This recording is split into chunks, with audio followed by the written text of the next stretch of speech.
Good evening, ladies and gentlemen. This is Brock Beard from LastCar.info, and welcome to Behind the Wall, the post-race show that comes on after the race, where unofficially, pending the results of post-race inspection, wouldn't you know it, Chase Elliott has now scored his second win in this first portion of the season, holding off no less than Denny Hamlin in a late race restart in this one here. Chase Elliott pulling off the victory over Denny Hamlin, leading the most laps in the process, 87 laps, much to the surprise of his crew chief as well. This was a race that didn't seem like anybody really was in command of it. It seemed like the lead was just as much jumping around as anything else, especially at the beginning of the race there when you had the close battle between Carson Hocevar, Denny Hamlin, and Chase Briscoe. And then the bad luck that was suffered by Christopher Bell, who unofficially is your last place finisher, was in fact challenging for the lead when he got clipped by Todd Gilliland and spun into the outside wall. And again, pending the results of post-race inspection, the first last place finish for the number 20 in a Cup race at Texas. So thank you again tonight for tuning into the show. Hope you guys enjoyed the race today. I have to admit, this was probably the first race of this season where the last place battle was actually a bit more distracting to me than the battle for the win. Before I knew it, it was down to like the last 30 or 40 laps. We had so much that was changing at the back of the field, with teams scrambling to get back out onto the racetrack and get as many points as they could, including who was at the point the 37th place runner to the closing stages of this race, with Cole Custer coming back out many laps down and even gaining a couple of spots there at the checkered flag there to climb up to the 35th position. So a lot that was going on at the back of the field right up to the end of the race there. Even Kyle Larson getting back out with many laps down that he was as well there. And so, yeah, it's interesting. Again, people look down their nose at some points-paying races and everything, but I think that this was a really engaging one here at the same time. And Chad Fincham and Carl Long's team showing a lot of heart in this race as well, apparently running the exact same car that they had at Bristol when they had a mechanical issue that dropped them about 70 laps off the pace. And according to the team radio, they'd replaced the transaxle axle and the steering rack in the number 66 to get the car ready for this race here. Unfortunately, had the same bizarre issue. Something broke in the front of the car, seemed to just kind of start not being able to drive in a straight line, took multiple trips to the garage area, and got back out there and actually climbed from last place all the way to 33rd. Yes, did finish 44 laps down still, but again, I'd say one of the big recoveries in this race as well. A very physical, very punishing race here as well.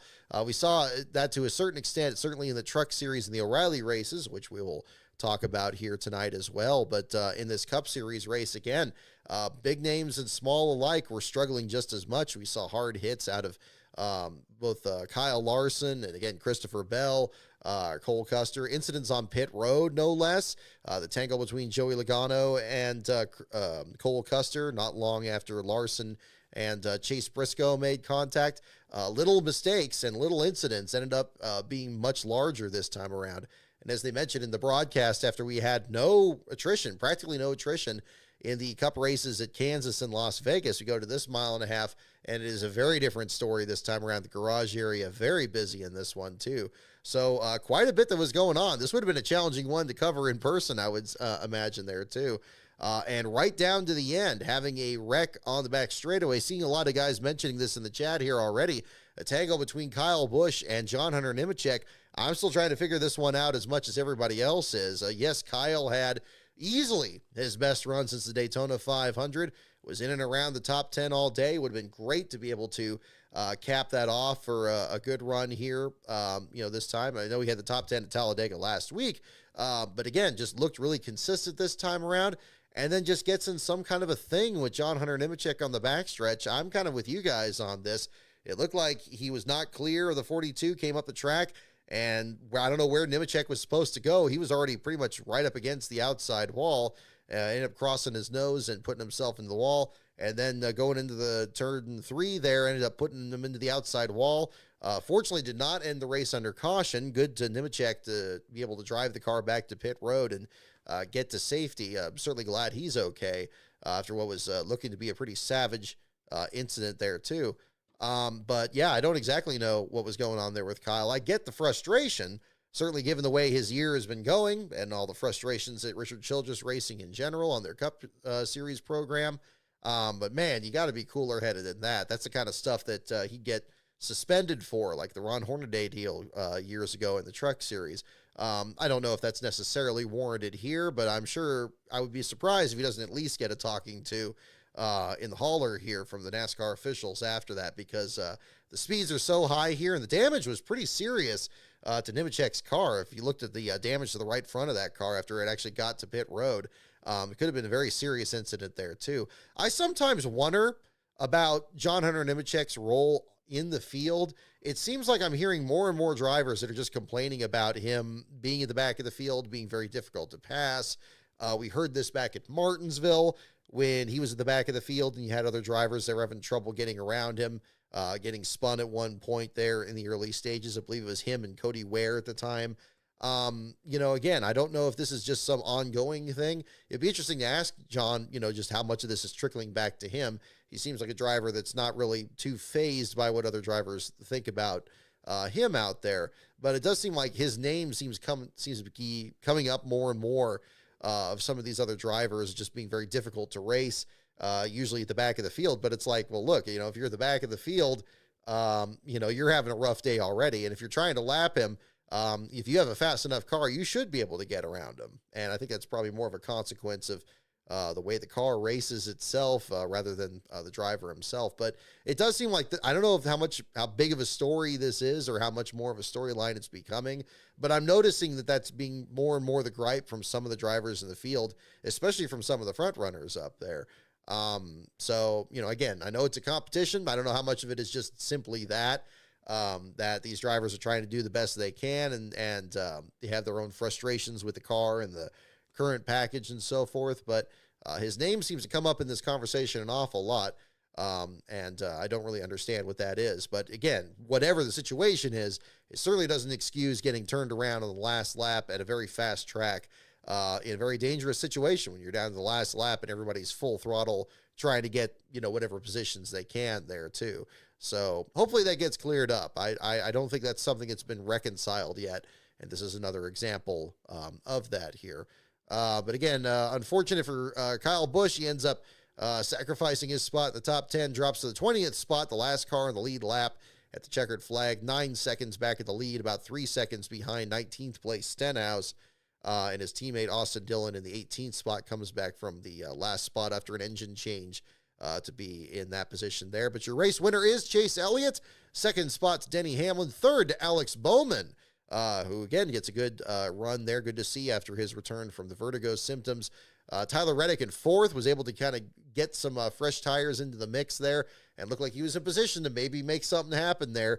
Slipped up a little bit, racing Chris Buescher, ultimately did get by him to take the fourth place finish there. But again, another strong run for the points leader. Chris Buescher in the fifth position there, as they mentioned in the broadcast, his first top 5, and I believe also first top 10 at his home track in Texas. So good effort for him. Daniel Suarez continues a great start to the season there for the Spire team. Again, we talked a lot about the aggression he's shown, and this was a track where aggression seems like it could get you really in trouble, especially if you're moving up the track there into the loose stuff and backing that thing into the outside wall or getting some kind of a early incident there, even on pit road. Again, like we saw with some other drivers there in this field. But again, Suarez starting on the outside pole alongside Hocevar, his teammate, who incidentally finished right behind him in 7th, was in and around the top 10 for a good portion of this race and been able to put a bow on that as well. Already, I would say he's off to a very, very strong start compared to his last season with Trackhouse last year. Again, I think if we get to one of these road courses or maybe one of these other venues where that aggression is rewarded even more, we could potentially see him get more top 5s and maybe even a chance at winning here too, and potentially getting another Spire car in victory lane here. So don't overlook that 7 car. He's been really exciting to watch this year, and it's refreshing to see because he's definitely adjusted to the physicality, I would say, of this sport. And that's very exciting to see. William Byron in the 8th spot. Bubba Wallace was my fantasy pick. I got the McDonald's shirt here on today. Ended up pulling off the 9th place finish in a backup car. Not a bad run there as well, given the fact that he had to start at the back of the field there in the backup car, got the car kind of hastily rewrapped there. Wasn't really a factor for the win, but was solid in and around the top 10. Didn't really get any stage points, but was able to kind of capitalize on things when it mattered there, and getting a decent finish there. Ryan Blaney in the top 10 there as well. And kudos also to Riley Herbst just outside the top 10 in the 11th spot. Saw him making a couple appearances in this race. Eric Jones leading 13 laps and scoring his first ever stage victory. Didn't realize it wasn't just the first one of the season, but the first of his entire career, which is something. And had the, apparently, according to on social media there, the longest streak of any driver that had not yet scored a stage win, which I suppose would be all of them. I don't think he's missed any races in that span. Well, actually, no. I guess he has been he missed a couple when Corey Heim drove the 43 a couple of years ago. So a couple, but still, again, good turnaround for him in a 12th place finish, for the 43 team. Good to see there as well. Connor Zilic getting a top 20 here. 16th place finish, perhaps some momentum into Watkins Glen next week, where we didn't get a chance to see him run the Cup Series race last year because of his frightening fall in Victory Lane there after the Xfinity Series race that day. Hopefully we'll see him be very competitive next week. Although, again, for how difficult his start to this season has been, I would caution being overly optimistic about that. I don't think that's going to entirely change 180 degrees in one race, but we'll see. I think it's going to be interesting if he can get even a top 10 out there, and actually running, solidly in this car. I think that would be a massive step in the right direction. It could maybe move things the right way as we head towards the summer here, and then a couple more road course races coming up in June in San Diego and Sears Point. So we'll find out what happens there. But again, a 16th place finish, 4 seconds back of the leader, finishing on the lead lap ahead of Van Gisbergen, and I believe also ahead of Chastain as well, being lapped down in 26th. Fine job for him. It's probably the first time all year he's finished best of the Trackhouse teams. I'm sure that one channel, I think it's Z-Lock's channel there. I'm sure we'll break that down in his weekly reviews here as well. So we'll see how that goes as well. But yeah, Zilic, good on him. Very quietly getting a good performance out there. Again, my expectations coming into this year were exceedingly high for him, and it's been really disappointing to watch these first few races, but maybe just needs to get in the right headspace. I'm not a big fan of these guys running the lower divisions, but again, I think a struggling driver is a driver that, could use that help there, and maybe that has helped. Running the Texas race this week, running in Bristol and winning that a couple weeks ago, maybe that'll be the kind of thing that can get him back in the right direction there too. So that's another one to look at the same time. And we can't leave out of this conversation, again, Corey Heim. My goodness, a career race in a Cup race in a very, very early part of his schedule with no full-time efforts this year, at least not officially here. Running the 67 car, had a little bit of different pit strategy, and that did play a hand in him leading for those couple of stints. But the fact that he was able to be up there and lead 69 laps well into the closing stages of this race, into the last 40 or 50 laps of this, unfortunately got involved in an accident there off turn 4. That hump going into turns 3 and 4 got so many drivers caught blindsided here again. We saw it when Denny Hamlin raced Chase Elliott years ago for the lead. We saw it so many times with other drivers here in this race today, and unfortunately it seemed like it got Corey there as well. 31st place finish does not begin to reflect how strong he was in that 67 car today. Again, he's going to be very, very strong. I would anticipate in whatever his next Cup start is, I anticipate it's still a short part-time deal there with him in 2311. But whatever the next effort is, this is definitely a bold step that direction, because this is a very tricky track. It was just as tricky in the Truck Series as it was here with the Cup Series. He distinguished himself very well. So that was exciting to see. Looking back up here after tracking what was happening in the garage area, I was fully expecting him to actually potentially pull off the win. But of course, a bit of strategy was a little different, having to come in a bit earlier. Then, unfortunate incident there too. But his run cannot be ignored. I mean, he almost led more laps than Chase Elliott did. I mean, leading 69 laps compared to the 87 led by Elliott. Easily his best run in the Cup Series, and he's only made about 11 or 12 starts right now at this point.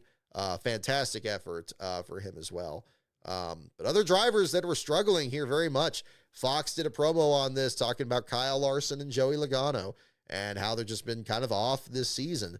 And that very much continued here. The same incident, mentioning the incident on pit road. Freak deal. Seemed like Joey Logano, I didn't think he was going to get taken out from that incident. Certainly you don't want to lose any fenders and stuff on a very aero-dependent track like this. But unfortunately, a very hard hit on pit road, and no fault of Cole Custer's. He was just trying to, not run over Ty Gibbs as Ty was coming off pit road. And there were so many incidents just on that one run. I think even Suarez almost got tangled with another driver on the front end of pit road there too. There were so many close calls at the same time. It was amazing more drivers weren't damaged in that. But a very hard hit there, getting in the back of Custer's car.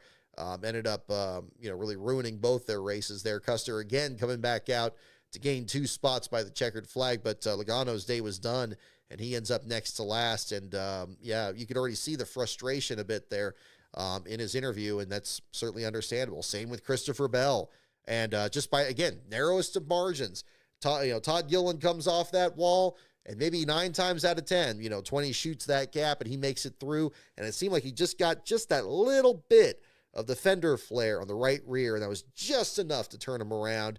Probably didn't even have any damage until the last split second before he hit the outside wall, and at that point, he's just a passenger, and that was the end of the day there, too. So definitely a race of comers and goers. You definitely had drivers that capitalized on, a very treacherous track, and you have the ones that are victims of it.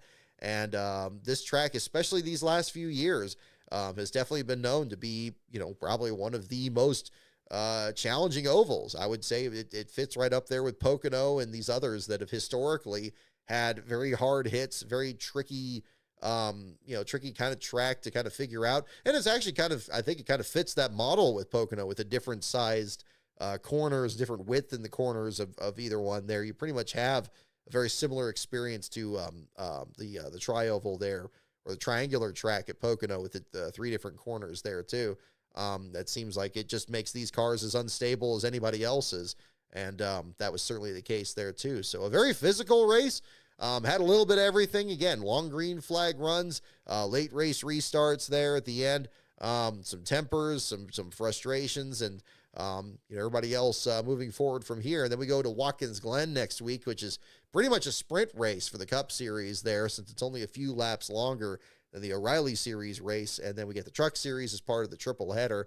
Still adjusting to that. I know locally up there, I know that a lot of people were concerned about what the weather was going to be like. It's usually still very cold up in that region in May versus the usual date in August, which it's pretty much had ever since the series, came back to the series in 1986. Of course, with the exception of that one chase race they had there as well. We'll find out what the story is going to be on that next week here as well. So, yeah, a little bit of everything throughout the field here. And again, I never, even though Chase Elliott led the most laps, I never really felt like he was fully in command of this. It felt like whoever was going to, find their way to the front was going to be able to kind of hold off everybody with the clean air and everything. I thought Denny Hamlin looked very, very strong in the middle, late stages of this. But it just didn't shake out that way, and Chase Elliott was just closing out on it. And Chase has had a wonderful start to this season. Last Bro and I were just talking about this week of just how strong and consistent the 9 car's been.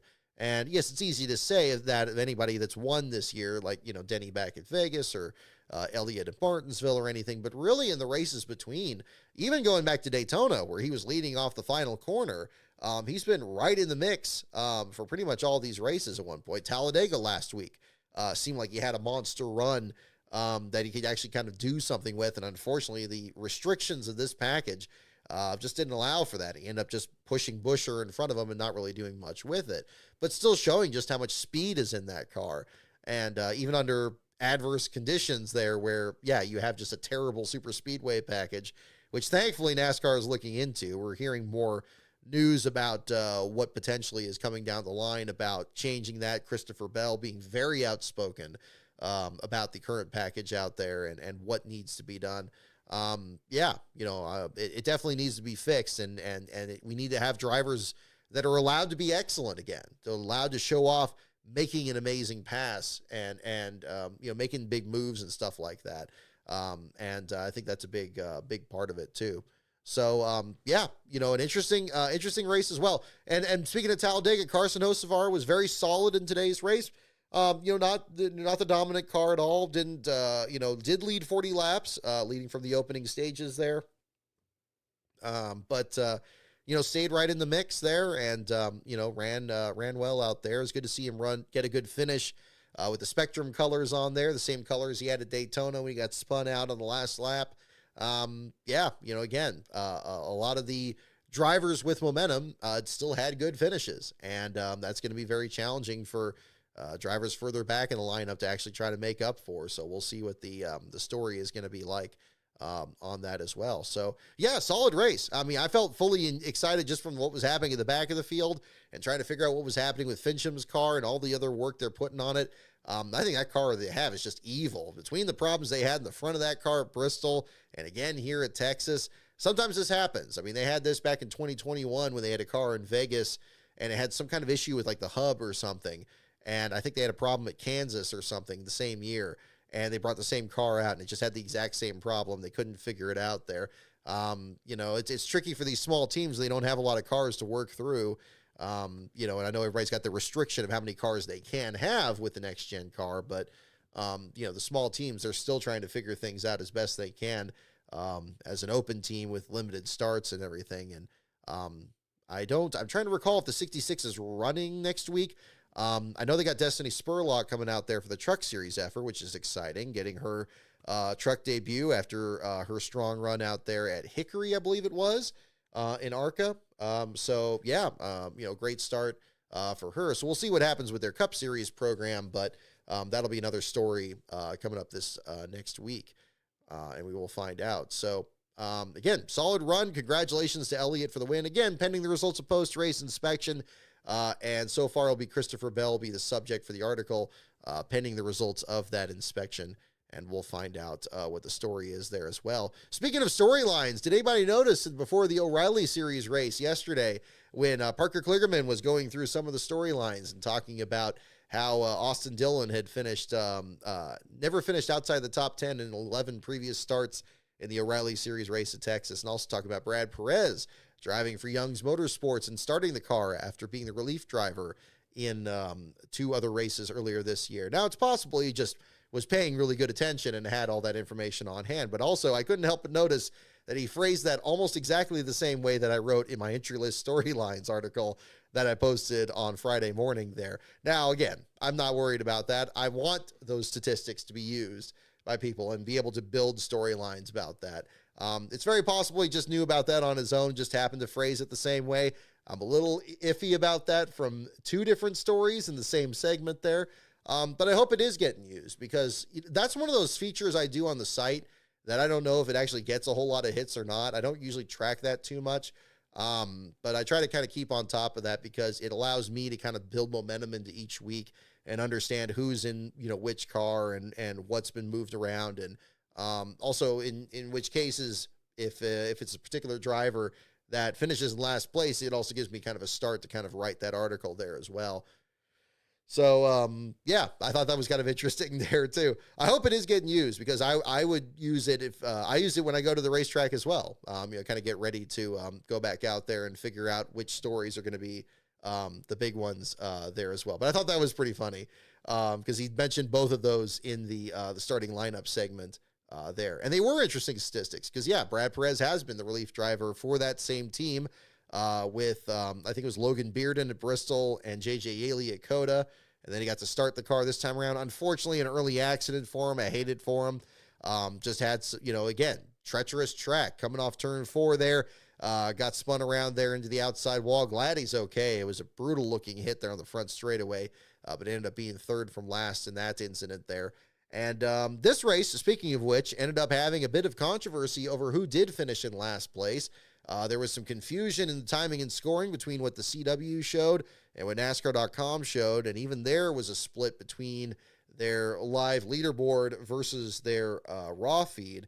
The raw feed showed that, basically the exact same instant, you had a first lap accident, so the 3rd straight race in the O'Reilly Auto Parts Series that we've had an accident on the first lap. We have Dr. Patrick Staropoli at Talladega, And then before that, we had the big flip that Carson Kvapil had at Kansas. Now we go over into Texas, and we have multiple accidents happening at the exact same time. You got Corey Day slapping the wall off of turn 2, which actually happened after Taylor Gray spun out off the nose of Carson Kvapil and collected Jeb Burton and William Sawalich there at the exact same time. And at the back of the field, Dawson Cram apparently had engine issues, although there wasn't any smoke coming from the back of the car. I don't know if this was a start and park or anything like that. I have been at Texas before when the 74 is pulled behind the wall, and at that one point they had an actual issue with the battery they had to pull out, an electrical issue they were trying to straighten out. Unfortunately, they weren't able to get back onto the track as a result of that. But this one here, I reached out to Cram. I haven't heard back yet, but there was some kind of a situation there that happened on the first lap. 35 pulls behind the wall. 17 ends up running out of time on the DVP, and then he goes behind the wall. Both of them credited with just one lap completed, although NASCAR.com made it sound like Day also completed, I believe it was Cram completed a second lap, and they just kept switching back and forth, showing, one driver with 2 laps completed, one with 1 lap completed, and something was just kind of messed up. We've seen this from time to time where you have a couple drivers that fall out on the first lap or on the same lap there.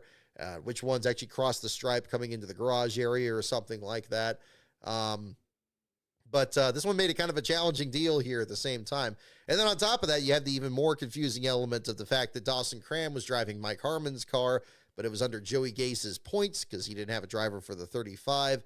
And Gase was bringing back his number 53 using the owner points from the Hettinger team, which did not run for the first time this year. Unfortunate to not see a Ford in an O'Reilly Series race for the first time this season. But again, these teams trying to make the best with whatever owner points they can scrounge together and get these other teams back out there. But Dawson Cram was your last place finisher for the Saturday race. Again, whatever the situation was on the first lap, you could see that he did actually take the green flag. The replay of the accident shows the 35 running on the apron of the back straightaway there before he actually went into the garage area and apparently completed that lap in the process. And Corey Day ends up being next to last to your Talladega winner, unfortunately brought back to earth, and it shows just how difficult this sport is and how quickly things can turn around. Very much the same case here with Corey. I believe it's his first bottom 5 of the year as well, so he's very low in the last car standings here too. But Brad Perez, Austin Green, and Raja Caruth bringing out your bottom 5. It wasn't until very late in the race that the bottom 5 was completed. The attrition actually dropped off quite a bit. For the first 20 laps, it looked like we were going to have something very similar to what we saw at Kansas with multiple different incidents and multiple drivers spinning out or dropping out of the event. But then in this race here, after about 17 laps, things spread out a lot more. Raja unfortunately spun off of turn 2 into the backstretch wall and ended up rounding out the bottom 5, finishing behind Taylor Gray and Mason Maggio involved in the earlier incident. Close call for Maggio as well, almost steering in front of the pace car in the backstretch. That would have been pretty expensive with a Corvette pulling up on him on the back straightaway. So kind of a funny moment there too, but glad Maggio's okay after that incident there, finishing 11 laps down at the checkered flag and coming home there in the number 91 car for the Mario Gosselin effort. Kyle Sieg was part of the heartbreaks in this race. He was in and around the top 15 early on. Unfortunately, had an unscheduled stop that didn't really get a lot of focus on the broadcast, but it dropped him 2 laps down, and he ultimately finished back in the 30th spot there as well. Connor Zillage back in the 21st spot after leading 48 laps. Things turning sideways for him. And then wouldn't you know it, the Cup Series regular Kyle Larson pulls off the win, beating Justin Allgaier. Allgaier trying just about everything he could to get around that 88 car for the lead and just couldn't quite do it. Larson pulled off the win, and hey, he made the right moves at the right time and pulled that one off and did much better than he did in today's race. He was just completely out to lunch in the Cup race, even before his incident there off of turn 2. But Allgaier in the second spot, Sam Mayer in third. The Andy's Frozen Custard Machine with Brent Cruz in fourth. Cruz with a daring move there off of turn 4, battling to the inside of a couple of the leaders there, and somehow all 3 of them not wrecking. Just a phenomenal moment there and showing just how talented that driver is as well in that 19 car. I know it's a Joe Gibbs effort. I know it's very early in his career. Maybe he doesn't know what he can't do yet. But he's been a lot of fun to watch. Ever since that run at the Roval last year in the Truck Series, where he almost beat Corey Heim just nose to nose there. That was going to be really impressive. It just didn't quite shake out that way. But Cruz is a really fun driver to watch as well. And speaking of which, Parker Retzlaff gets right back on the horse after the disappointment of the incident at Kansas, gets in the wreck on the very first lap and drops him back. A couple weeks later, he comes back out here and finishes in the 5th spot there. And also for a good cause to bring the attention to the fentanyl epidemic here in the United States as well. So hopefully brought some more eyes to that as well. Great effort for the Viking Motorsports effort in general. Anthony Alfredo, his teammate, back in the 12th spot there. 96 team can't be overlooked either. The 99 has definitely been the flagship effort out of that team, but the 96 is not that far behind as well. I'm waiting for both those guys to really take off. I think Retzlaff is got to be one of the guys you got to watch to be one of the next first-time winners in that series. And I'll say that in full confidence, even as somebody is still watching to see if Ryan Sieg can pull off his first win there too. I'd say Retzlaff is very, very close to it there. I mean, he had a bit of an off time there with some of the other teams he drove for. I mean, and again, they weren't bad teams. Alpha Prime and Jordan Anderson's team are still contending for wins now with the drivers they've had. We've seen good runs out of Brennan Poole. We've seen good runs out of Jeb Burton. Even Blaine Perkins as well on the Anderson team. But for whatever reason, it just didn't work out for Retzlaff. He gets over this Viking team, and man, they've just made it their own. And I think he and Alfredo seem to get along pretty well. I mean, I don't have a strict sense of that outside of the promos and stuff they do on social media, but it looks like they're doing a really good job with that there too, and it's certainly showing on the racetrack. So kudos to him as well. Jeremy Clements with another top 10, finishing in the 10th position here. I know he had some frustration about having to make up spots basically after each of his pit stops or each of the restarts there, but again, a fine effort for him as well at the end of the day on that. So again, a solid run there too. Kyle Larson with the win, but Justin Allgaier making sure that he earns it this time around there too. Jumping into the Truck Series as well, Carson Hocevar picked up right where he left off at Talladega, running the Chili's-sponsored entry and pulling off the victory over Kyle Busch, no less. Busch was in last place in the early stages after bouncing off the outside wall, came back from a lap down, and came back from a bit of knot of traffic that he had to fight his way through at the end to get to the 2nd spot there, but not quite enough to get to Hocevar. Kind of a reversal of roles from their Atlanta battle earlier this year. But Hocevar with the victory. Congratulations to him on that. Caden Honeycutt in the 3rd, still looking for his first win. But again, he's, probably the best driver in that series to have not won yet. And his day is certain to be coming. Brandon Jones in the Tricon All-Star entry gets a 4th place finish. And Ben Rhodes, the pole sitter, in the 5th position. Lane Riggs, Daniel Hemrick, Christian Eckes, Ty Majeski, and Chandler Smith round out your top 10. Cole Butcher was your last place finisher in this one, the first of his career. Perhaps some bad luck after striking a squirrel that's wandered onto the racetrack there after qualifying in the 4th spot there during the race. He ends up finishing in the 35th spot with a spin off of turn 2, backing into the outside wall. Big thanks to Luis Torres at the LTF Files on Twitter for his excellent photos contributed. He also just sent me some pictures of Christopher Bell's accident for today's article, so look forward to those if it does turn out to be him as the last place finisher. I'll also use him even if there's a disqualification because, of course, he'll be holding the last spot pending the results of that, so definitely check those out here in short order. Corey Roper, I was hoping he'd have a better run than he did in the Truck Series race. Felt bad for him there getting in the incident in practice, bouncing off the outside wall. We haven't seen him run in a few years, and we certainly haven't seen his team, the 04 Roper Racing entry, really, since he stepped away from the sport. Good to see him back out there. Hopefully get some more efforts in that 62 truck. We know it's successful because Christopher Bell won with it at Bristol, and Cole Butcher himself had some good runs starting out with that entry last year. That second Hallmar Friesen entry is good equipment. They just had way too much to come back from here this weekend and end up being next to last in the running order. Some freaky incidents there as well, though, but Grant Enfinger and Justin Haley both catching some air driving through the infield grass at Texas.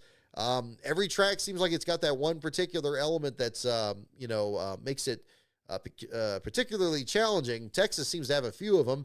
You got that hump over in turn 4 we were talking about, turns 3 and 4, and then you got the grass. And I know the grass is always a big subject these days. You got people talking about getting rid of it in general. You see, of course, the AstroTurf over at Charlotte and how well that worked out, especially since you got the infield roval, or at least we had it, where people would drive through a portion of it. It makes sense in that point there.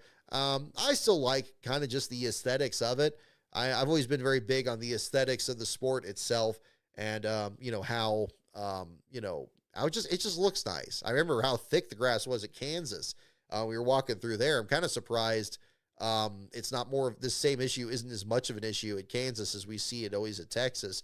But the quad oval being what it is, and these cars always hugging the edge of that as close as they can, it seems like they cross over that line very easy. And then when an accident happens and somebody just spins through the grass, just grabs that splitter and rips the guts out of these cars and trucks. We saw it out of Sam Mayer after Sheldon Creed's celebration in Atlanta, and we saw it with these couple of incidents in the Truck Series race there. And I hate it for him. You certainly don't want to have a situation that's going to be too dangerous. Certainly a sudden stop like that has got to be really jarring for these drivers. I still think getting rid of the splitter seems like a more practical idea. You explore some kind of option with that. I know there's questions about aero blocking and aerodynamics and so forth, but they really have to treat this as something where they're weighing those two options. Like, let's not treat one of these like, oh, that'll never change. No. If you can rip out the entire infield grass and replace it with AstroTurf, then it seems to reason that it shouldn't be that much more unreasonable to say, oh, we're just going to take the splitters out of these trucks, or maybe make them collapsible or something, or come up with some kind of way so they don't just act like a shovel and just stick into the dirt there. It hasn't been a problem for so long in NASCAR history. Suddenly we have this issue, but we also have these splitters on there. I don't know why we have to pretend like that's not a thing that exists, but maybe that'll be something that could be explored down the line there too, but we'll see. That could be one other option there as well. Looking through the rest of the field here, we got news this earlier today. That Frankie Muniz is not going to be running the Truck Series race at Watkins Glen next week. He had a scheduling conflict with the sports car effort and running at Sebring next week, where he's third in points, apparently, according to the post that the Team Realm effort was tweeting earlier today. So kudos to him. Certainly an easy to understand, given the struggles the 33 team has had this year in the Truck Series, being able to afford to miss a race here and there and focusing on the sports car effort. So best of luck to him on that next week. Going to be a big road course weekend just in general, I would say, with all of that. But again, your bottom 5 here, Cole Butcher in your last place finisher, the first of his career. Corey Roper, next to last. Connor Jones, Grant Enfinger, and Chris Wright rounding out the bottom 5. Wright involved in a couple of incidents towards the end of the race there, and still finishing under power in the 31st position. Alrighty. Kind of going through there as well. Andrew Bremner, bringing up Dryden sponsoring the truck. That's right. They did sponsor Dover for a few years as well. So we'll certainly mention that at the same time here too. So kind of slamming through all 3 of these races here. I want to kind of front load the show here with that. We're going to do our trivia segment here in a little bit. We also have another sponsor segment here in our continuing series with Kevin Schwarzy, author of the different stock car racing history books.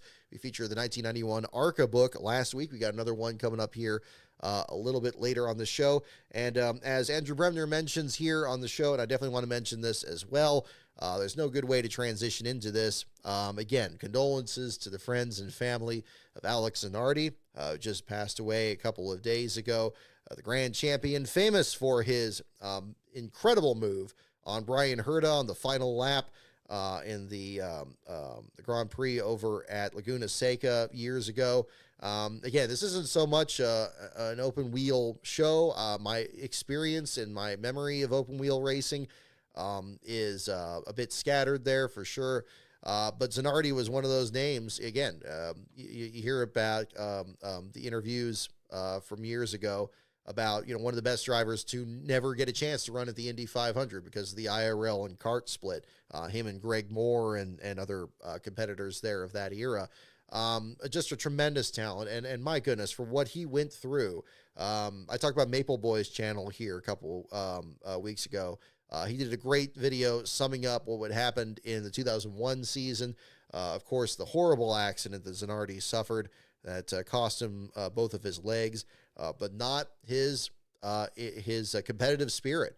Being a tremendous Paralympic athlete, continuing to get back into racing as well with hand controls, just being a tremendous influence to people inside and beyond auto racing in general. It just shows you that, race car drivers, I mean, they are a different breed of person. They really are. I mean, you got so many people outside the sport that look at race cars and like, oh, well, there's nothing really to it. It's like driving in traffic. It's like driving on the freeway. It's like, no, they're incredible things that these drivers are able to put themselves through because they just have this fire in them, this desire to compete at the highest level, desire to prove themselves that they can go as fast as anybody else or faster, that they can work their way through traffic, that they can show, the best skills that they can, because there is a skill set that's required out there, and some have it and some don't. And in the year-to-year deal where there's only so many starting spots in the field, if you don't have it,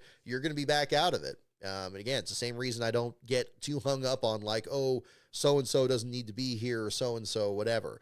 And if you're one of those drivers like Zanardi that shows that you've got it, you'll definitely have a tremendous career, and nothing is going to slow you down.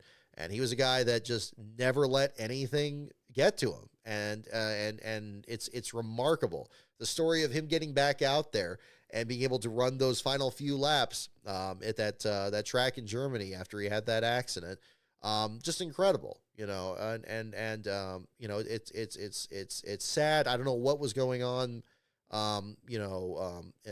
that led to his passing here. I mean, he passed very young, under the circumstances here, and it's legitimately shocking hearing the news here back on Saturday.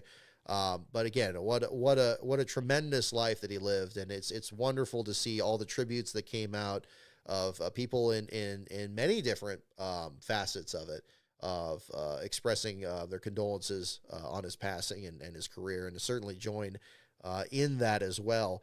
I know there's been a move afoot about naming the corkscrew after Zanardi. I would absolutely agree with that. I know a poster was put up there this week. I know Chip Ganassi was out at the racetrack there. I believe Brian Herta was there too, wasn't he? I know there were some messages because they had a historic event or something over at Laguna Seca. It just happened to be the same weekend. And when news of this broke, I mean, it's the corkscrew. Again, I'm not a professional race car driver at all. I can't even begin to fathom the guts that it took him on that last lap to make that move. I mean, watching the replay again today when they showed it during the Fox race and seeing that one of the wheels was off the ground as the car was so unsettled, the camera does not do that corner justice. As I described on social media there, I rode in a safety marshal's truck there. I was kind of looking to work at Laguna Seca as a track marshal.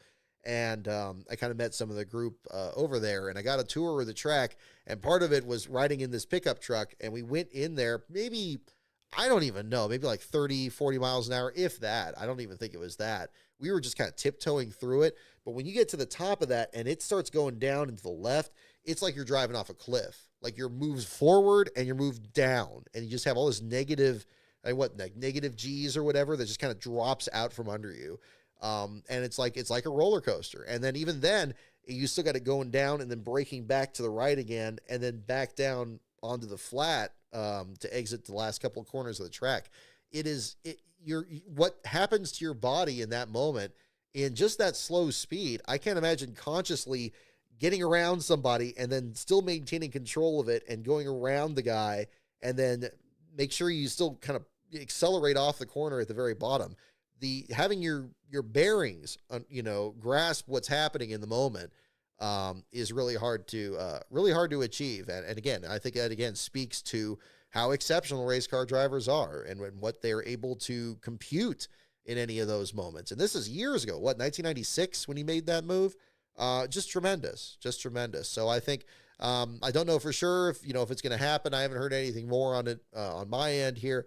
But yeah, I think it would be, I think it'd be fitting. I think it'd be a fitting tribute to have it be, whether it's the Zanardi corkscrew or whatever the aspect of it is there. I think, for as memorable as that pass certainly was, maybe another way to lock that in. I think that would apply just as much as I think next week at Watkins Glen, it should be the McDuffie chicane there on the back straightaway for similar reasons. So, yeah, it definitely an intriguing story, and it's sad to lose somebody that was that influential, but I think it will be it's going to be a very long time before anybody forgets him for sure. So there's definitely some consolation in that as well. So yeah, so we'll certainly see on that. Let me see. I'm going to get my notes out here as well. We will be doing our trivia section here in a little bit. I do want to address, let's see. Okay. Oh, yep. Bowser, Jr. Thank you for your, messages here on the, last place finishers. See, we got from Formula E and Formula One.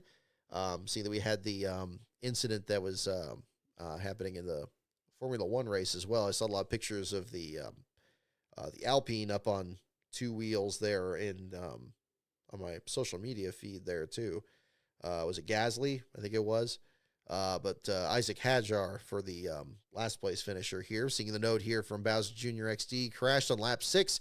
Noticeably, his pace was slower than Max by nearly a second, which seems to follow the all too familiar pattern of all of Max's teammates before they get sacked. This being the message from Bowser Jr. on that one, among other ones too. Let's see here.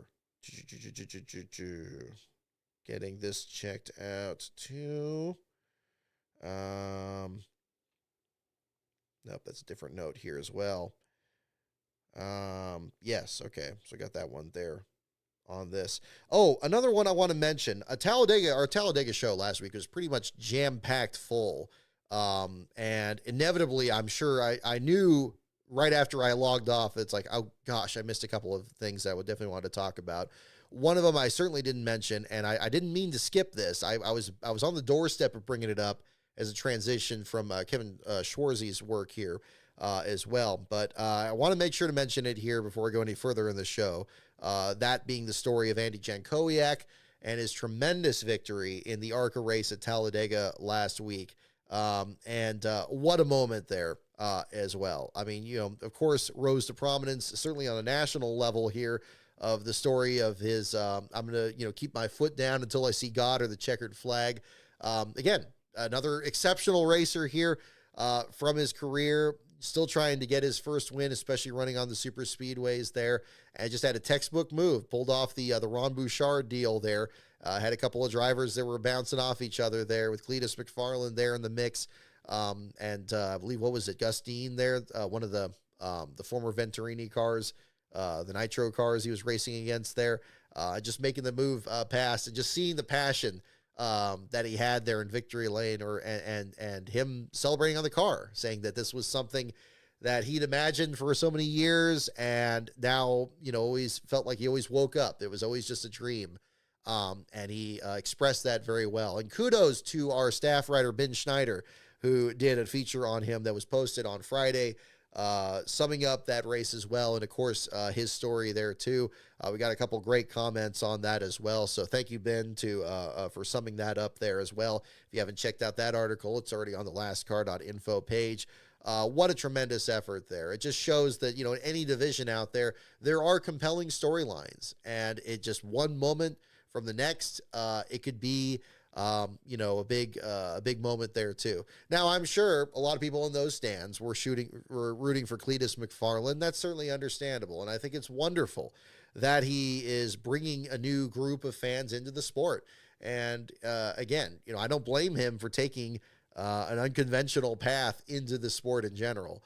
As I said earlier, if you belong, you'll be in the sport. If you don't belong, you get flushed out. And that's just kind of happens to just as much anybody. It doesn't really matter from one driver to the next. And I certainly am not in any position to criticize somebody for taking an unconventional path into one's profession. Just about everybody else that does what I do, they either went to journalism school, they worked at worked under an editor for many years for a newspaper, or they covered a beat in like a completely different sport or something. I didn't do any of that. So for what it's worth, I would, what I do shouldn't be working either. So I can certainly respect, on top of the fact that, the guy's big on YouTube, of course, doing YouTube on my end too, at a very different scale under his. I understand taking an unconventional path into things that there too, which is probably another reason that you got a lot of people that are fans of him there too. So yeah, again, kudos to him and what what he accomplished there too. And yeah, he almost pulled it off. Hey, if you're getting that close to it, you're over the target and you're able to get eligible to run even more races there too, your moment's going to come, and I love that in victory lane, Cletus was right there to celebrate with Jankowiak. So that was a wonderful moment there at the same time. I wish the play-by-play was up to that element there too. I mean, it wasn't bad, but all this Andy J thing, it's like, look, Jankowiak's not that hard of a name to say. I know in the moment there, just grab onto it and say it in the moment there. But it's just the same reason I don't like doing, I try not to do the SVG thing with Van Gisbergen. I like to just say the guy's name, get used to it, and then move on from there. It's fun to have big names involved in the sport here, even in that sense too. So, yeah. But again, that's all peripheral from that. But again, congratulations to Jankowiak on the victory. Did watch the ARCA race since last week there, and yeah, just what a great moment. A very salt of the earth, blue collar effort, very reminiscent to what we saw at Greg Van Alst at Daytona a couple of years ago. And those stories can still play out. And those guys, in these super speedways and sometimes even the road courses, leaves open the option of one of these drivers really being able to capitalize and stand out from a lot of the series regulars and then making a name for themselves. Now, suddenly, we're talking about him even more than before. So, yeah, tremendous effort for him. And congratulations to Jankowiak there for the effort there, too. Yeah, so we have that too. Also, before we get into the trivia section here, and we'll do the show and tell with the Kevin Schwarzy feature here too, I want to also mention that I'm pleased to say that the next video on this channel is going to be coming out this week. I don't know which day yet. I got to double check which day I put it up for advance access. I posted it last week. Got a new 50-minute video on the history of another sponsor that was involved in NASCAR racing for a few years, that being Slender U Figure Salons, the history of Clark Motorsports, a team that operated in the late 1980s. This is a video I've been working on for some time. Didn't anticipate it taking as long as it did, but I'm relieved to get it out there. Brian Hallman was a tremendous help on this, provided a lot of great photos there on there. Just making sure to get, a lot of, I made some other tweaks to it. I posted a couple other versions over the weekend here to get that ready. And I think this version here should be pretty much ready to go. So we'll get that back up for you guys this week. And yeah, that'll be the next new video on this channel. I'm also pleased to say that I have two other scripts that are both two-parters that I've now finished the rough drafts of them. One of them is going to be a members-only video, which is a bonus two-parter in the Rise of the Field Fillers series. The other one is a two-parter on the stories of Stanley Smith and Jimmy Horton. That's going to be coming up very soon as well. Those of you in the Patreon are already aware of that. I tweeted and posted about that a while back. That one, I've got the script of that one pretty much ready, so I'm hoping to get that done. I actually hope to have a trailer done on that pretty soon and post that in the Patreon first. So if you want to check that out, patreon.com/LastCar on Brock. That gets you advanced access to the videos that I produce, advanced videos, access to the videos that I've narrated for NASCAR Man History. I did send a script over to him for a video that some of you who are longtime viewers of NASCAR Man History have been waiting for a bit. I'll just hint at that. I'm not going to say which subject it is. I'll leave that to him. That's his channel. But I do know that that is in the works, and hopefully get that released here in the near future. I'm trying to remember. I do believe I sent him the audio. I'm going to have to double check that just to make sure. I know I recorded it, so I'll make sure that that's all set up there too. So got a couple of videos I'm working on here. Got some other research I'm working on for other projects and just staying busy with that. And that's going to more than fill the time between now and the end of June when we got the 2 races we'll be covering in San Diego and Sears Point. I'd love to get at least one more video released between now and then. Not counting the Slender U video. I got another video that I like to work on there. Yeah, we'll see where we get from there too. So take a look out for that too. So stay tuned to this channel here, and we'll have some more information on that. Of course, I'll post it on social media at Last Car on Brock as well, and we'll have that brought up here. Before we get to that, let's go ahead and do the sponsored segment here as well. This is another sponsored video, second in, I believe, a series that will continue through the rest of this month, where I'll feature another book from Kevin Schwarzy's collection. And that is this week. We have a second volume in this one. It is Please Tell Us, Richard Petty, How You Won 200 NASCAR Races. So we featured the ARCA 1991 championship last week and talked about the other history and kind of the overlap between ARCA and the Cup Series as well. This one here, this is very much a Richard Petty household here as well. So I was very excited to see this in the collection that was sent over. We have a list here of his 200 victories, breaking down the nuts and bolts of each of the victories there, including how many cars were on the lead lap, what the margin of victory was, and everything from there. And in these white bubbles as well, it's an annotated version here, including other quotes from Richard Petty's memories of many of these races. So kudos to Kevin for collecting these quotes and these memories here as well from that. And tracking what he remembered from going to different races at the Michigan track as well. HIE Publishing, that publishes these books, is based up in Michigan as well. And yeah, he has some pictures in here that he shares as well. Some of his iconic cars, of course, featured in here at the same time. And yes, it's really interesting. You can kind of go through some of these, not just the ones everybody remembers. I mean, of course, everybody's going to wonder about the 200th win back at Daytona, 1984, and some of the other ones along the way. But there's also some other races in between that maybe weren't as notable. One thing that really kind of came up to me when I was kind of going through this here is I always kind of imagined that Bobby Allison was pretty much the biggest rival that he faced on the track. Certainly you think of that battle he had with the Coca-Cola car at North Wilkesboro, and they're trading bumps and bangs. And of course that's in here.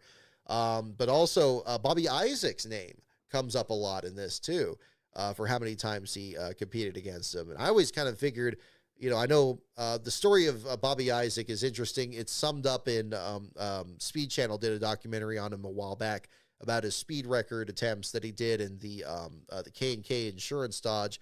Of course, 1970 series champion, stepped out of the sport when he had some premonitions about running at Talladega years later.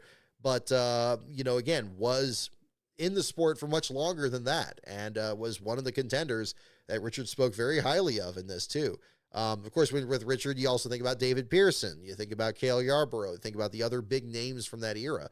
But I was very struck by how often Bobby Isaac's name came up in this here as well. So paperback on here, only $9.95 for this as well. Has some very interesting quotes from Richard's career. This is, again, HIE Publishing. This is published by Kevin Schwarzy as well as Shauna McKenzie, contributing writer to this here as well. And you can check this out as well. I put the links to HIE Publishing's sites. He's available both on Facebook and on Twitter here. And the links are in the description to this video. So again, thank you to Kevin for sponsoring this week's show, as well as the remaining shows here in the month of May. And look forward to the future episodes where I will feature other books from his library as well. I don't want to give away all the good stuff here. If you're curious about what's in there about 1984 and all that, the 200th win, you're just going to have to pick it up yourself here.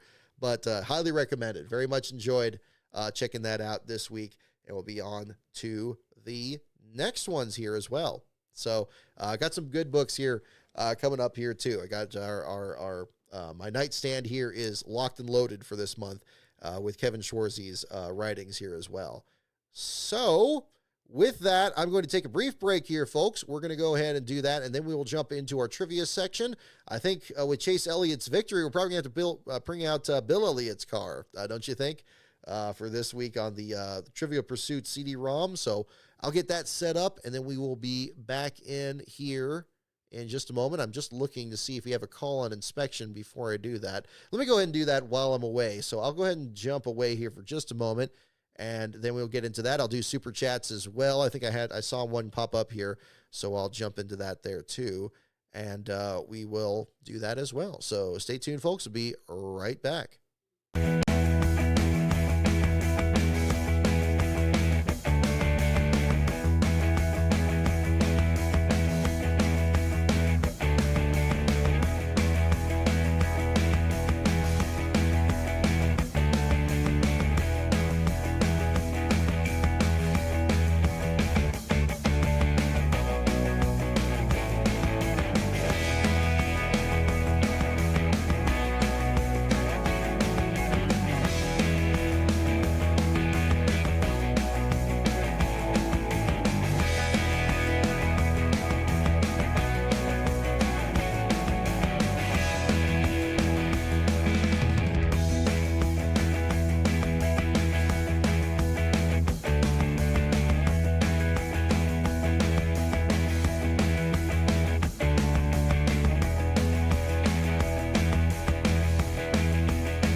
There we go. Okay, we are back. We are about ready to do some NASCAR trivia here to wrap up the show. I will jump into our super chats here at the same time in between here, and we will do that as well.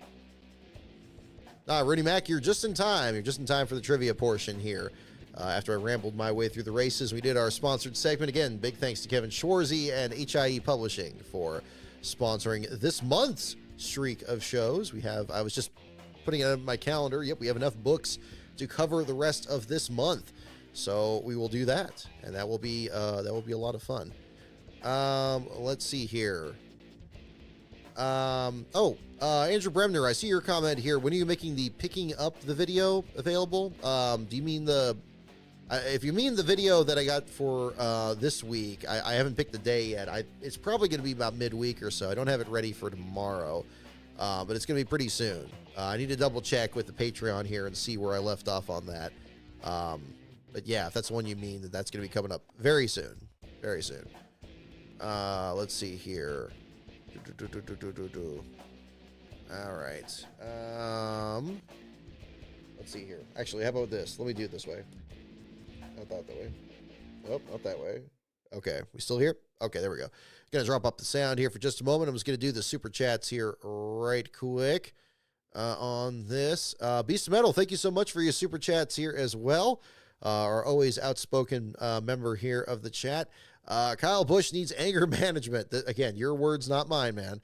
And a screening for paranoid delusions. My goodness, you're going to get me in trouble, buddy.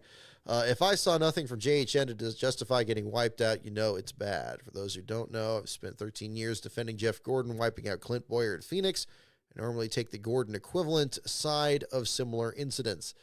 Yeah, I mean, again, it's certainly a troubling incident. And actually, and again, it's interesting because this past week, I just noticed, I think it was yesterday, that the NASCAR Classics page put up the clip of the incident between Juan Pablo Montoya and David Gilliland, a very forgotten incident that happened at Texas on the back straightaway in even faster cars, where Gilliland came up, very similar to Kyle Busch here, and put Montoya into the outside wall and ended up getting parked for the race.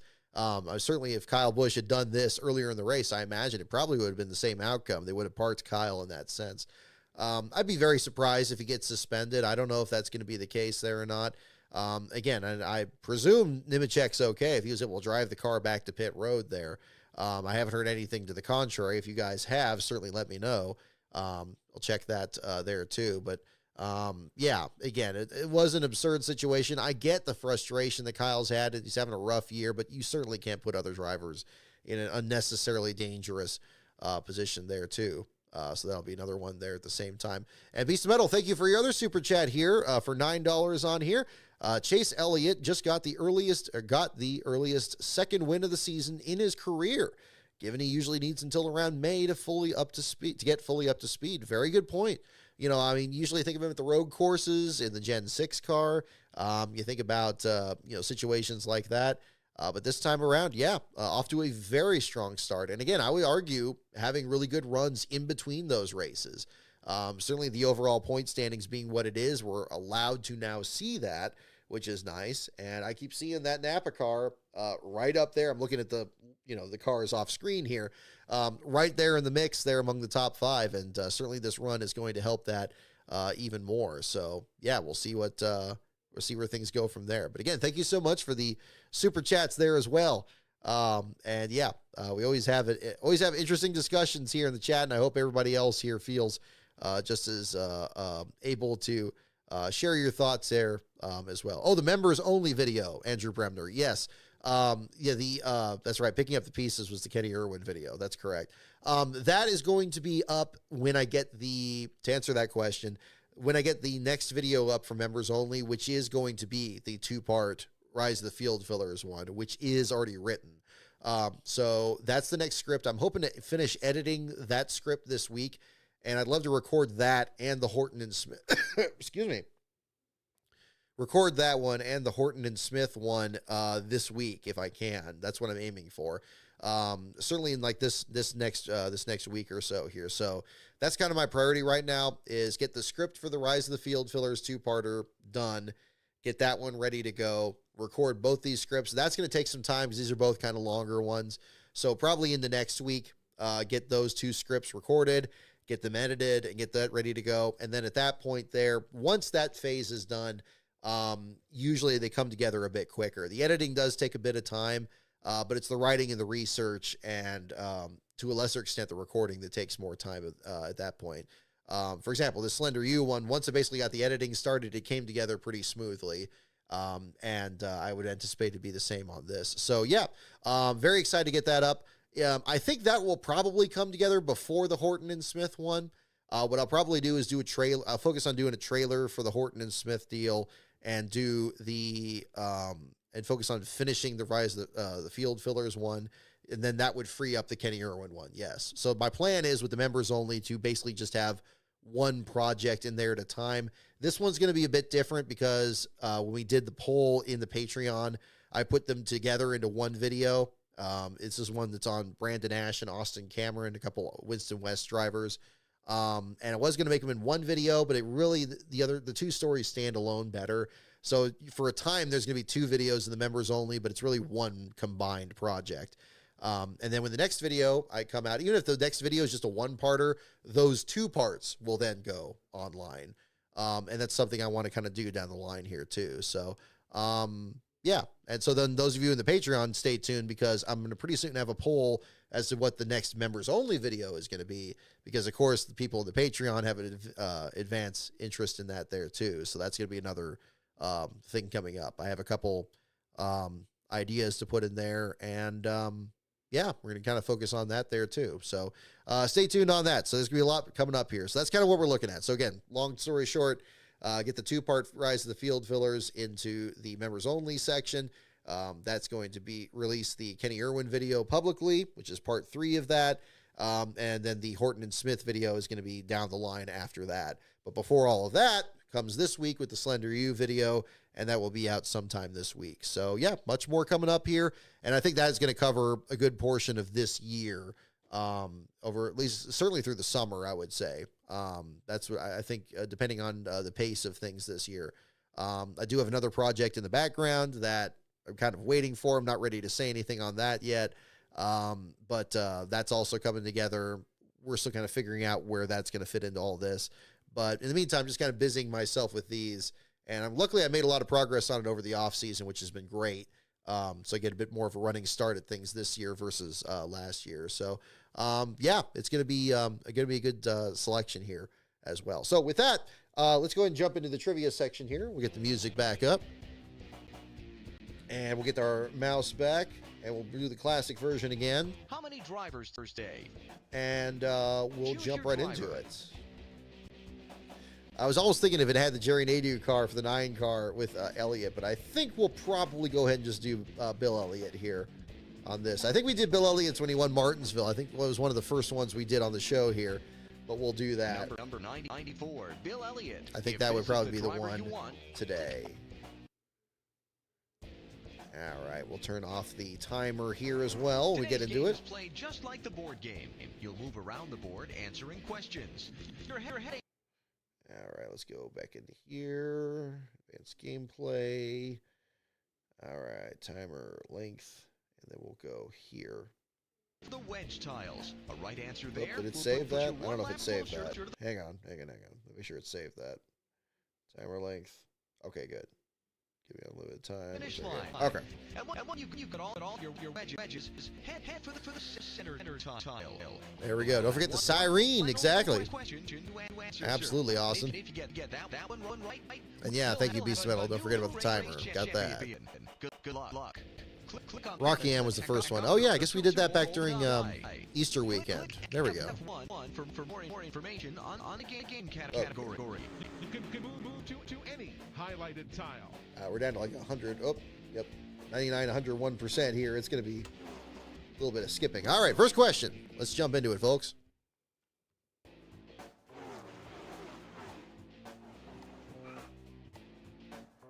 What major sponsor did Bill Elliott win the NASCAR Winston Cup Championship with? Ooh, perfect timing.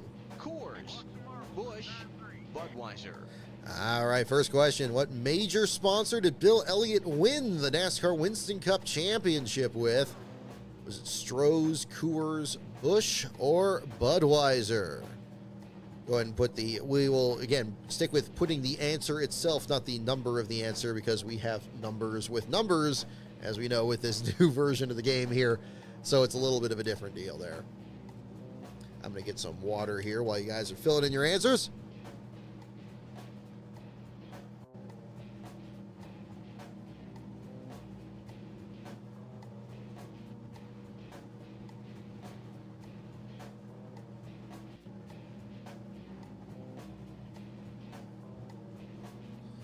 Grab some buds. There you go. But a lot of you got Coors. And boom, you guys got it. You're too good. Could have won with Budweiser, but with Alan Kowicki. Yep, there you go. Very close, but not quite. But yeah, see, it would have been a different answer, certainly. It would have had to rephrase the question in general. You can choose any of the 6 categories. Yeah, let's do drivers.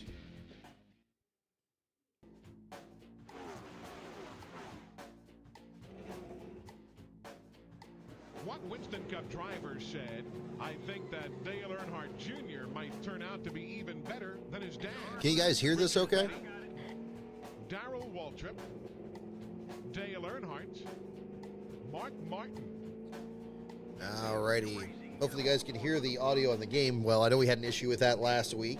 I turned it up a little bit here. I could turn it up more if we need to. All right, what Winston Cup driver said, quote, I think that Dale Earnhardt Jr. might turn out to be even better than his dad. Was it Richard Petty, Darrell Waltrip, Dale Earnhardt, or Mark Martin? All right, don't worry about a timer. We do not have a timer here. A lot of yes and DW so far. All right, what say you guys?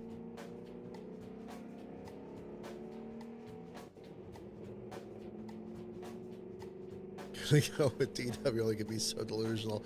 Ernie Mac, well, you never know. Well, let's see. How about we go DW? Mark Martin. Oh, it was Mark Jude Fernandez under the line. Got it. How about that? Mark Martin, how about that? Very interesting. Very interesting. Move to any highlighted tile. Answer correctly, and you'll move up in the standings. Yeah, Mark Martin. Yeah, that surprised me too. I don't know.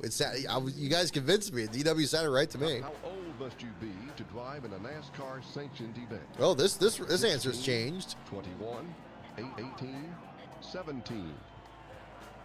This answer has changed, I think, a couple times since this game was made here. How old must you be to drive in a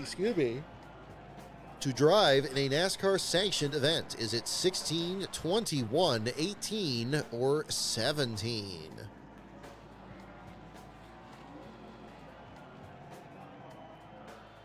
All right, get your guesses in there. Now, again, this game was made in the late 90s. You got looks like the it's like the Die Hard 500 here in 99 here. You got Bobby Labonte, Tony Stewart, Rusty Wallace. So it's not Austin Cindric and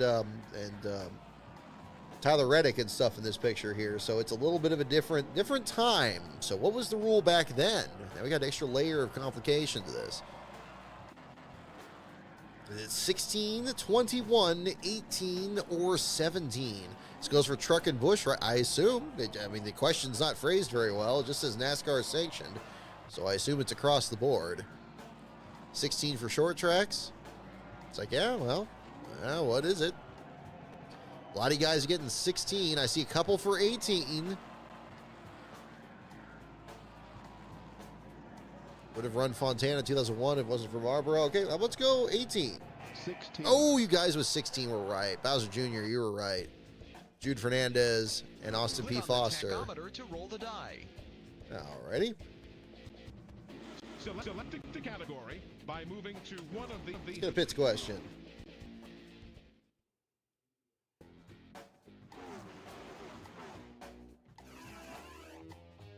How many inches high can a Winston Cup Chevy be according to NASCAR? Oh, no, this is specific. 53, 51, Don't look it up. 55. Don't look it up. Try to guess it. How many inches high can a Winston Cup Chevy be, according to NASCAR? Winston Cup Chevrolet. Does that have to be 53 inches, 51 inches, 55 inches, 49 inches? Yes. Oh, yeah, Bowser Jr., yeah. Oh, this is tricky. This is a tricky one. I agree. Could score a Bud Bowl award and not be legally allowed to drink or smoke. Yeah, remember when they just had the 21 means 21 thing that they would give, a guy like a Reed Sorensen or Kyle Busch or somebody when they won a poll under that age? And yeah, that's what they had to do. Anything I would say would be a yes. That's okay, you can guess. There's no penalty for being wrong. You can jump right in. 53 inches, 51, 55, or 49. And what is the height that a Chevy must be? So specific to Chevrolet, not to Ford or Pontiac at the time period. And this is before Dodge. All right, I see 53. I see a couple for 53, a couple for 55. I see one for 51. Let a few people get more entries in here. See another one for 53. Okay, I'm leaning towards 53. It's the starting into Price is Right. It's like, which one? Which one? Let's try 53. 51. Ooh, it's 51. Maybe 53 was a different car. Click on the tachometer to roll the die. Alrighty. Select a category by moving to one of the highlight tiles. I'm gonna roll again. Roll again. Select a category by moving to one of the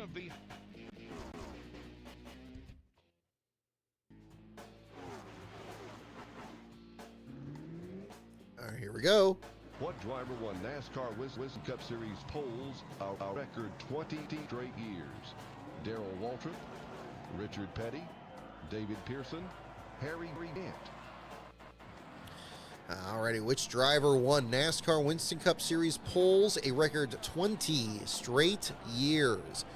Is it DW, Darrell Waltrip, Richard Petty, David Pearson, or Harry Gant?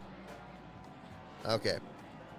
We might have hung up there a second. I got a reconnecting message here on my feed. Hopefully we're still here. Looks like you guys are still answering the questions. That's good. So I guess we're still here. Well, what did driver want? Yeah, exactly. All right. Which driver won NASCAR Winston Cup Series poles a record 20 straight years? Darrell Waltrip, Richard Petty, David Pearson, Harry Gant. Yeah, uh-oh. Is it hanging up now? I know it hung up a second ago. I got a reconnecting message about a minute ago. No buffering? Okay, good. I don't know how we managed that, but looks like we're good on our end here. We're not going to go too much longer. We'll do a couple more questions here and then wrap up here. Sound's gone? Uh-oh. I can boost the sound here a bit. Can you hear that? Keep that turned up. I know Petty did not have a good 1978. It's a very good point. All right, let's see. You got a lot. You got to see a few for Pearson. Petty. Okay. Let's go. I'm leaning towards Pearson.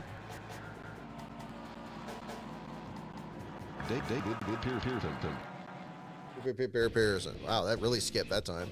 Take another turn. Yeah, you can hear me, but just make sure you can hear the game. If you're having trouble hearing the game, I can bring that sound up. I can hear it very clearly on my end.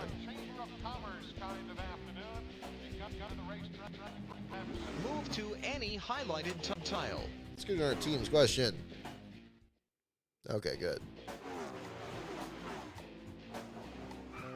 Oh, look at that. We got a shot of Bobby Hamilton's car here. Jack Roush been an owner before he fielded 5 Cup teams? Ooh, 9, interesting question. 7, 11, 5. We got ourselves a number question, folks. We got that really weird year where Bobby Hamilton's car had green rims on the number 4. That was kind of strange. These look like they were green. I think they weren't meant to be orange. Or like the stripe or the car number or something. But yeah. I seem to remember them being green, like in 99 or 2000. It's kind of bizarre. All right, here we go. How many years had Jack Roush been an owner before he fielded 5 Cup teams?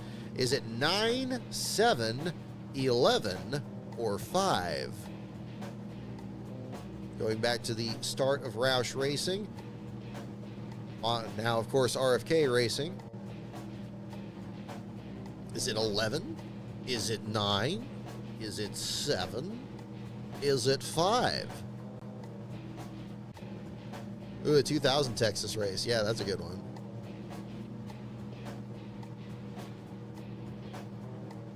Can't even have 5 Cup cars anymore. That's true. Although you still got your technical partnerships. I mean, Roush basically still has. Penske has, 4 at least. Started in 88, first year of the 26 was 98. Probably 11. I can't see a lot for 11. 11. Boom, you got it. You got it. Take another turn. All right.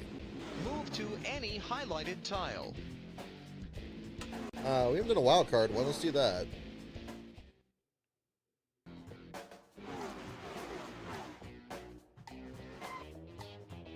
What year did Daytona USA open its doors to the public? 1992, 1996, 1990, 1994. All right. You heard Alan Bestwick. What year did Daytona USA open its doors to the public? 1992, 96, 1990, or 94?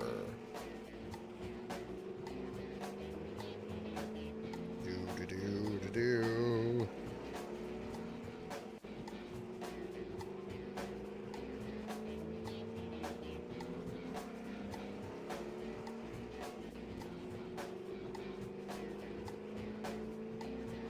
Retweeting this here, Kyle Busch posting a message 43 minutes ago. blaming Nemechek for the incident there on the backstretch.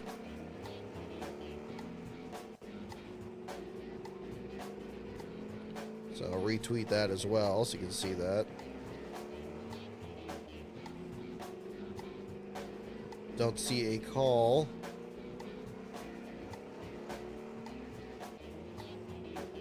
Nemechek obviously not happy about the incident an hour ago. Not freaking clear. Great day going, he tweets. And just got wrecked. What an ass, says John Hunter Nemechek an hour ago. Kyle Busch messaging in the response. I just retweeted this here on the page. I did not start this, says Kyle. The 42 apparently doesn't know where the right side of his car is. RS, he wrote. And where he is in relation to the outside wall. There was 2 foot outside him, and I was judging my left side tires to the hash marks. Always know who you're racing beside. Yeah. It's leaning more towards racing deal here, but at the same time, you still got the retaliation, so it's going to be harder to explain that one. Game over, yeah. There we go. Well, here, did Daytona USA open its doors to the public? 92, 96, 90, or 94?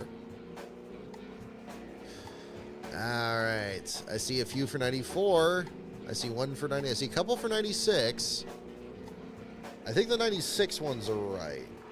There we go. Yeah, I do not see an update on inspection. Let me check my other feed here. Okay, I just posted that one again there.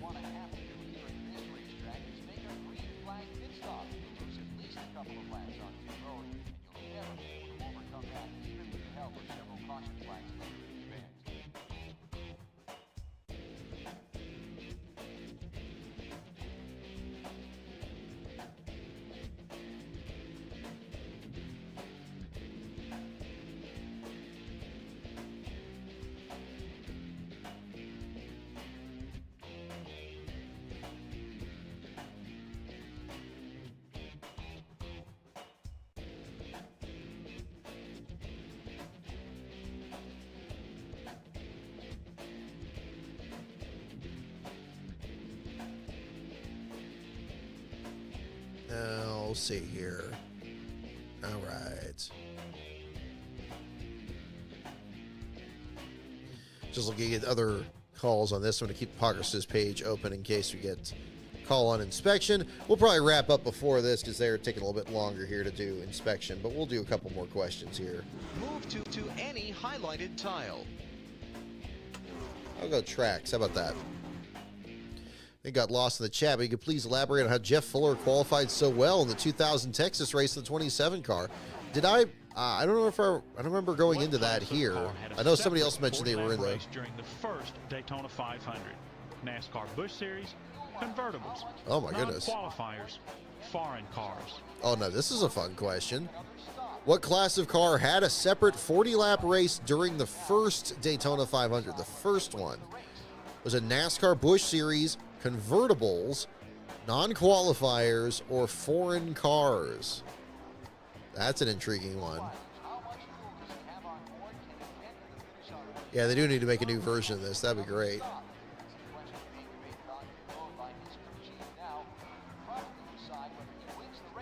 Yeah, I don't know, Uncle Daddy, about why Fuller qualified so well. I'm not exactly sure because that team seemed to just struggle everywhere. But Fuller just, locked that one in really well. That was the fun part with qualifying back then. Every once in a while, somebody would just get a really good run, and it wasn't really entirely sure how somebody pulled it off. That was a big one. The other one I always come to think of is Tom Hubert qualifying like top 10 at Las Vegas. I think that was in '99. He ran the Bradford White car, number 19. For Kurt Rohrig. That was a weird one. But the Fuller one in 2000's up there, especially since he wasn't in that car that much longer. That he got replaced by Mike Bliss. I mean, when you're sponsored by Viagra, having a driver named Bliss makes sense. So that works. But maybe that was part of the marketing. What class of car had a separate 40-lap race during the first Daytona 500? Again, yeah, the consolation race makes it sound like non-qualifiers, but I don't know if they had that in the first year. I'm leaning towards a lot of the people that are saying convertibles. A lot of you guys are saying that. Because I know they did have convertibles. And I assumed that that was like a separate thing for like the dual races. Like they had one dual race and then they had like the convertible race, and that led to like having two duels. I don't know if that was the case or not, but I think that's where this came from. Convertibles. Convertibles. Roll again. Yeah, Marcus Hurtado. Yeah, reminiscent of 2010 for sure. So select the category by moving to one of the highlighted tiles. Yeah. In our wild card.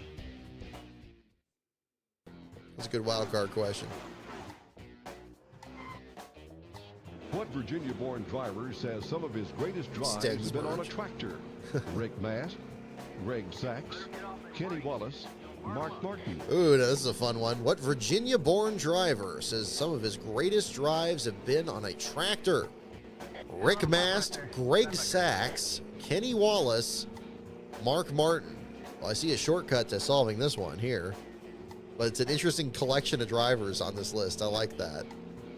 Rick Mast, Greg Sachs, Kenny Wallace, Mark Martin. What Virginia-born driver?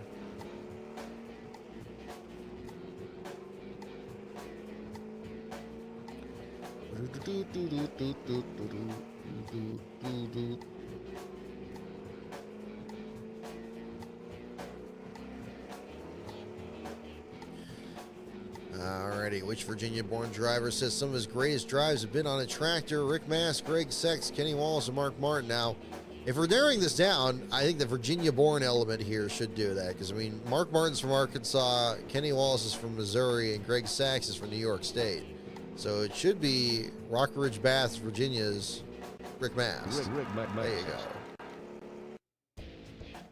And yeah, that does sound like a Rick Mast thing too. I can keep going. Move to any highlighted time. Getting a few wild card questions here. All right, lock in. With what sanctioning body did Darrell Waltrip get his first major stock car victory? Ooh. NASCAR, ASA, Uh-oh. ARCA. Ooh. Now this is a tricky one. This is a tricky one.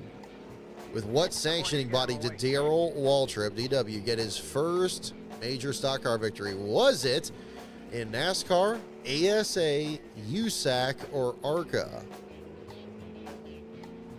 That is a tricky one. Don't look it up. Try to guess it here. This is not easy. With what sanctioning body did Darrell Waltrip get his first major stock car victory? NASCAR, ASA, USAC, or ARCA?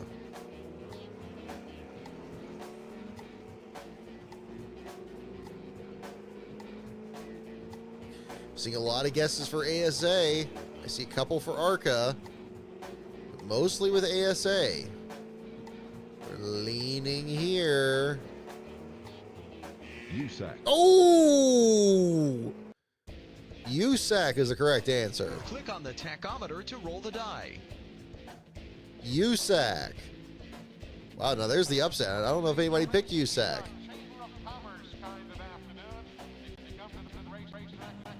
Move to any highlighted tile. All right, we'll do one more. Yeah, I'll do one more of the wild card one. That's been a good one so far. One more question here, folks. Last question of the night.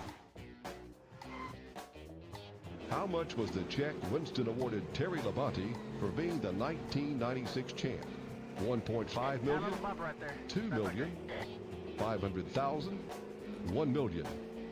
Look at that. The Rice Krispies Treats paint scheme for Terry Labonte. I don't think I've seen that one in a while. Is that what that is? I don't think it's Fruit Loops. It's kind of got the Fruit Loops kind of colors to it. Look at that. 1996. How much? Although this is, it's got the headlights. I think this is 97. It's a 97 scheme, isn't it? I don't think you had a 98. We don't have the 98 crest up here. It's supposed to be 97. Anyway, whatever. How much was the check Winston awarded Terry Labonte for being the 1996 champion? Was it $1.5 million, $2 million, $500,000, or $1 million? Yeah, I don't remember this paint scheme very clearly. I remember the Fruit Loops, and I remember like some of these other ones. This one doesn't ring a bell as much. I didn't really watch a lot of races 96, 97. which is unfortunate because a couple of those, there was pretty good years.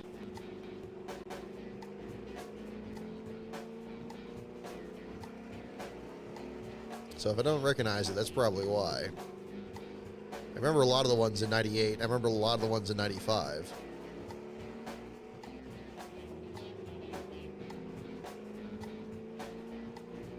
All right, we're kind of all over the place. 1.5. I see a lot for 1.5. See a couple for 1 and for 2.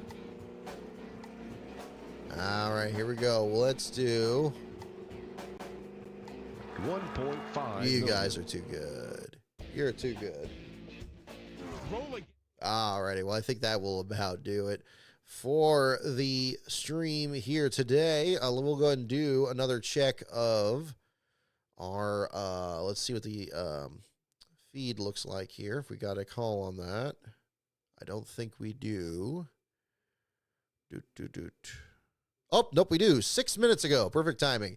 6 minutes ago from Bob Baccarat's Cup Tech complete. No issues. Elliott is the winner. No cars to R&D. So Christopher Bell is your last place finisher and Chase Elliott is your race winner. So congratulations to Chase Elliott and look forward to a Christopher Bell article tonight at lastcar.info. So that will do it for the show this evening, folks. Thank you so much, everyone, for tuning in. And look forward to next video coming up later this week on the history of Slender U Figure Salon's history in NASCAR and the history of Clark Motorsports. If you can't wait to watch it and you are in my Patreon at patreon.com/LastCarOnBrock, if you are a $5 and up member, you can watch it right after the stream tonight and check that out. Otherwise, the video will be up later this week, and you can check it out there as well. In the meantime, my Twitter feed is at LastCarOnBrock. Patreon, again, patreon.com/LastCarOnBrock. Thank you again to Kevin Schwarzy at HIE Publishing for sponsoring this and the remaining streams for this month here. We will get into more of those as well. But yeah, no cars to R&D. Very surprising here as well. Did I see your trivia question, AB? I did not. Where was that? Was that up here? Did I miss that? I don't think I missed make sure I didn't miss any super chats either. No, I didn't. I think we're caught up on that. If you want to jump in there, go ahead and post your trivia question there. I don't see it earlier there on that too, as well on that. Let's see here.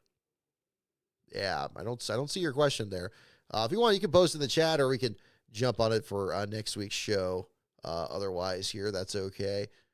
There in the meantime. But yeah, again, thank you so much, everyone, in the meantime, for tuning into the show here today. I know you have many choices when it comes to post-race shows here after the race, and I appreciate you checking out this one as well. We will do our next show will be next Sunday after the Cup Series race at Watkins Glen. We will talk about the triple header, the Truck Series, and the Xfinity Series. So some storylines coming from there as well. We'll do some more trivia on here. We'll see who the story of that week as well. Why are the duels 125? Oh, yeah, I did see that pop up. It's for people were wondering about it being quarter distance of the race. I assume it had something to do with the overall distance of it there. Do you know the reason that they are 125 miles? AB King, I'm not sure. My guess would be just, having it be 2 races equaling the half distance of the race itself. Yeah, I'm not sure offhand. I know they extended it because there was a fuel mileage issue, and you had people that were reaching the finish in one fuel load. Yeah, I'd be interested to know. Do you know the answer, AB King, or are you quizzing me? Because I don't know the answer on that one offhand. Not to put you on the spot there, but we'll have that in there too. Yeah, 1.5 million in today's money is probably about 3.5. Yeah, Uncle Daddy, I'm with you on that one. Yeah, Terry Labonte's championship fund would be a bit different if it happened in 2026 and not 1996. So there's that one as well. First last place finish in 73 races for Christopher Bell, by the way, dating back to April 2024 at Talladega, when he was involved in a crash there. So that would be it too. I think it's Lorenzen. Yeah, I'm not sure exactly offhand there. But yeah, if anybody knows, we'll hang on to that one if there's something on that. No, don't worry about that, AB King. Yeah, I'm not sure exactly what the deal is there with the 125 miles, but that would be interesting to find out. Maybe we'll jump on that for a Watkins Glen show and jump into that, which again is going to be next Sunday after the Cup Series race there And we've got some big road course racing coming up there too. So again, thank you everyone for tuning into the show here today. I hope you enjoyed it there as well. Always enjoy brushing up on what happens during the race weekend here with you guys.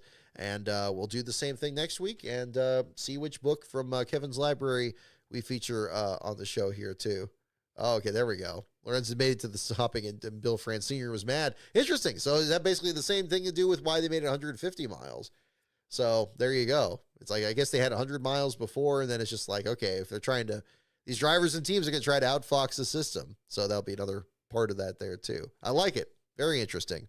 Well, cool. Well, thank you for dropping the knowledge on us there, AB King, and I hope you tune in for next week's show as well. We're going to do more of that there at the same time and do that as well. So again, take care, everyone, and I'll see you all next time. All right.